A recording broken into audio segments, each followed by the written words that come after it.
मोअज़्ज़िज़ नाज़रीन अस्सलाम वालेकुम।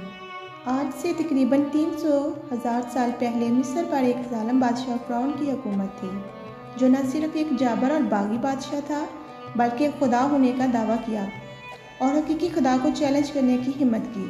फ़िरौन सबसे ज़्यादा ज़ालिम हुक्मरान और ज़ालिम शख्स था। फ़िरौन ने अपनी राया को हुक्म दिया कि वो इसके आगे सजदा करें, और जो इसको सजदा करने से इनकार करता, वो इस पर जुल्म के पहाड़ ढहा देता, हत्ता कि इसे कत्ल कर देता। इस वक्त अल्लाह ताला ने अपने सच्चे नबी हज़रत मूसा अलैहिस्सलाम को भेजा, जिसने बनी इसराइल को अल्लाह की तरफ बुलाया और झूठे मबूद की परस्तिश से बाज रहने की हदायत की।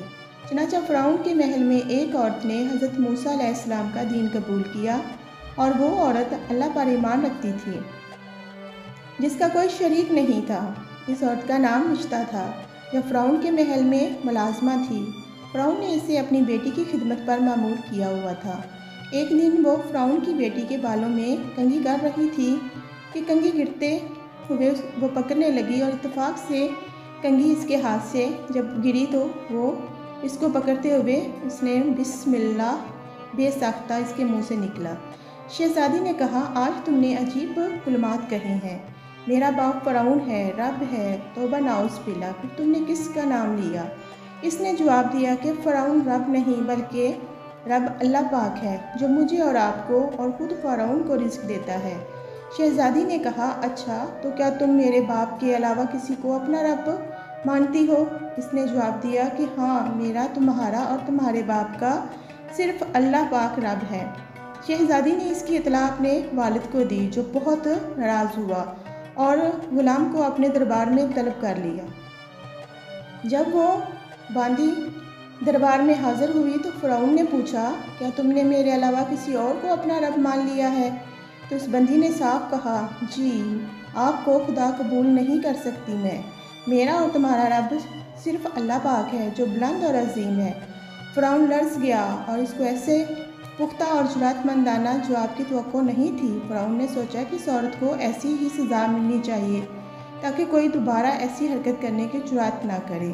वो जानता था कि यह औरत अपने बच्चों से बेपनाह मोहब्बत करती है। चनाचा फ़िरौन ने लौंडी के बच्चों को इसके दरबार में तलब करने का हुक्म कर दिया। फिर फ़िरौन ने सिपाहियों को हुक्म दिया कि तेल से भरी एक कड़ाही को आग पर चढ़ा दिया जाए और तेल को खूब जोश दिया जाए।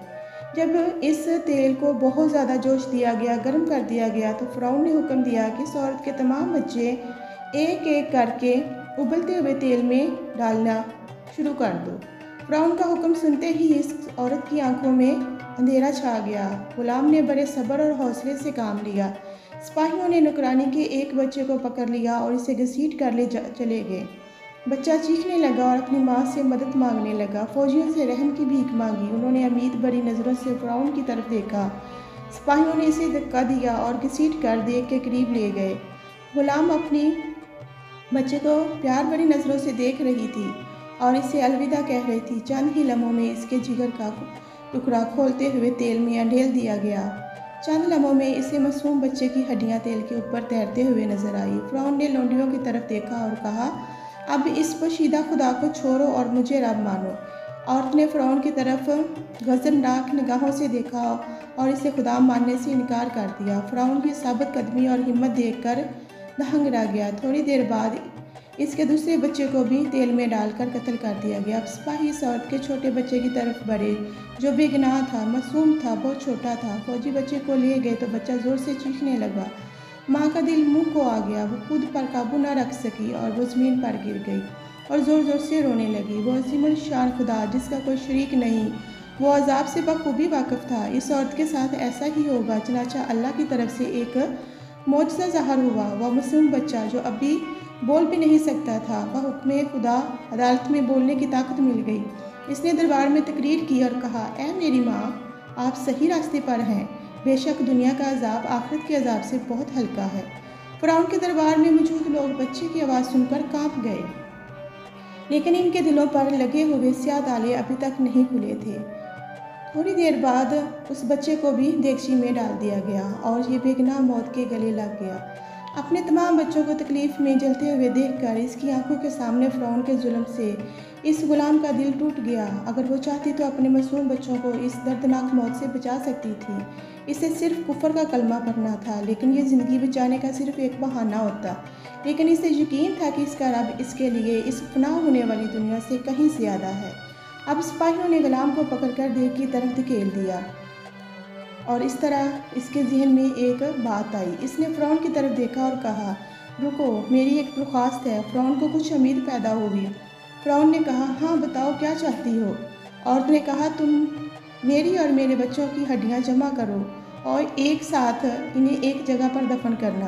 फिर इसने आंखें बंद कर ली और इसे भी देगची में और कढ़ाई में डाल दिया गया। इस वाक़े के 200 साल बाद आखिरी नबी मोहम्मद सल्लल्लाहु अलैहि वसल्लम इस दुनिया में तशरीफ़ लाए और जब मेराज का वाक़या पेश आया और मेराज के सफ़र के दौरान जब आप सल्लल्लाहु अलैहि वसल्लम बैतुल मुक़द्दस पहुँचे, चनाचा आपको मिस्र की तरफ से खुशबू आने लगी। हुज़ूर पाक सल्लल्लाहु अलैहि वसल्लम ने जिब्रील अलैहिस्सलाम से दरियाफ़्त फरमाया कि ए जिब्रील अलैहिस्सलाम, कितनी अच्छी खुशबू है, ये खुशबू कहाँ से आ रही है?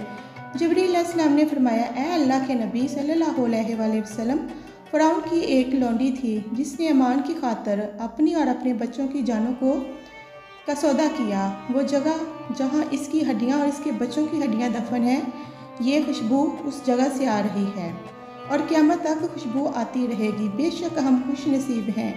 मोअज़्ज़ज़ नाज़रीन, बेशक हम खुश नसीब हैं कि अल्लाह ने हमें ईमान की दौलत से नवाजा है, जिसके लिए लोगों ने अपनी जानें और अपने बच्चों की जानें कुर्बान की, जबकि हमने ये ईमान कितनी आसानी से हासिल कर लिया। मेरे प्यारे नाज़रीन, आप सबको ये इस्लामिक जो सच्चा वाक़या है कैसा लगा? यकीनन ये एक ईमान अफरोज़ वाक़या है। मैं उम्मीद करती हूँ कि आप मेरे चैनल को सब्सक्राइब, लाइक, शेयर करेंगे। अल्लाह हाफ़िज़।